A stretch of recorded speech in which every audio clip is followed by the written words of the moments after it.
misled the public for years about the dangers of its powerful painkiller, OxyContin.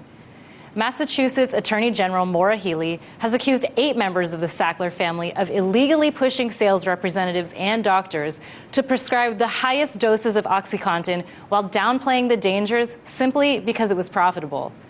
Jimmy, we might actually see some justice for the families affected by the opioid epidemic, which the Sackler family has played a huge role in fueling.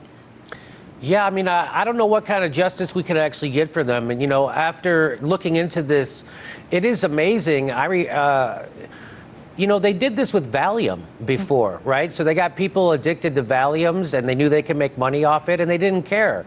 And not only that, but, you know, the way they marketed this was dishonest. And so really, I hope there's a way to get, I mean, how do you prove that you have damages and then you have to recover them? But I hope so. This would be great news. The papers contradict Purdue's claims that the Sacklers are not involved in the company's day-to-day operations. The family is one of America's wealthiest, and it's used its money to influence state legislation and to get hospitals and universities to promote Purdue opioids. This is how deeply embedded the corporate world is in American politics, right, Jimmy? Killed so many people. Do the people who accept this money have any responsibility when it comes to the donations that they accept, or no? So do they have responsibility? I think you have responsibility. Russ, what politicians are on Capitol Hill speaking out against the influence of money in politics? Can you give us any examples right now? Well, of course, there's Bernie Sanders. That's his big deal. The department has opened an investigation into a federal prosecutor's handling of a 2008 plea deal that allowed a politically connected billionaire to avoid criminal charges in a massive child sex offense case. The billionaire is Jeffrey Epstein. He was a hedge fund manager whose clients included Presidents Donald Trump and Bill Clinton, as well as many other celebrities and public figures. Before signing the plea deal, Epstein had been accused of molesting dozens of underage girls and running a cult-like sex trafficking ring at several of his homes.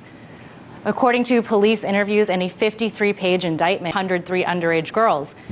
But Epstein's sweet plea deal allowed him and his co-conspirators to avoid federal criminal charges. How broken is our justice system when you look at this case versus so many others?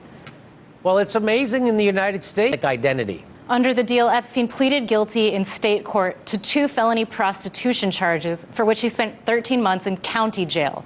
During his time there, he was granted work release privileges that allowed him to leave 6 days per week for up to 12 hours per day, so half the day. The deal also ended an FBI investigation looking into whether there were more victims and other powerful people involved. To make things even worse, the victims and their families were not allowed to see the deal until it was presented in court, so they did not even have an opportunity to object. I mean, this is absolutely disgusting, is it not? Yeah, I mean, this is Pacific Gas and Electric has filed for bankruptcy. The move comes as PG&E faces $30 billion in damages for reportedly fueling more than a dozen massive wildfires in the last 2 years. The blazes include California's most deadly and destructive, the Camp Fire, which killed at least 85 people last year. PG&E equipment is suspected of sparking that blaze, which went on for 17 days. PG&E maintains a monopoly in nearly half of the state, where it's the only company authorized to deliver electricity and gas to consumers. Its infrastructure is aging and unsafe. Between 2014 and 2017, investigators attributed over 1,500 fires to the company's power lines and hardware. Last year, the California state legislature passed a law that allows PG&E to pass the costs of its 2017 liabilities to customers, potentially raising rates an estimated $5 per year for every $1 billion bond issued. It's unclear whether that law is going to apply to 2018 liabilities for the company. Why do states expect customers to bail these companies out for their mess-ups? Well, let me just rephrase the question. Why do bought politics happening? All right, it's time for a quick break. When we return, Jimmy sits down with author Jason Bisnoff to talk about what happens when corporations and government groups influence political movements. Let's turn to the viewers, Jimmy. We asked people on social media, should water, gas, and electricity utilities be nationalized, or is the private sector the most efficient way to deliver basic services at an affordable price? James says all critical infrastructure utilities should be nationalized, water, power, broadband, etc. The inception and initial development of these things was underpinned by taxpayer investments. The ongoing administration and ownership should remain in public hands and not private monopolies. That is correct. James Campbell, you nailed it. I don't have much to add to that, but we've seen what happens here in California when we privatize public utilities. We had rolling blackouts. It's a horrible thing. Emma says nationalized, in my opinion, but really we need to completely restructure the delivery of electricity from how it's generated to how it's accessed.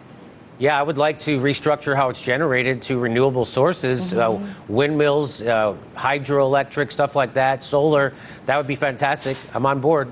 Green New Deal. All right, thanks for watching. Send us your comments on Facebook and Twitter for a chance to be featured next week in an all-new episode when we cover more stories ignored by the corporate media. Remember, when the government lies, the truth becomes a traitor. Stay vigilant.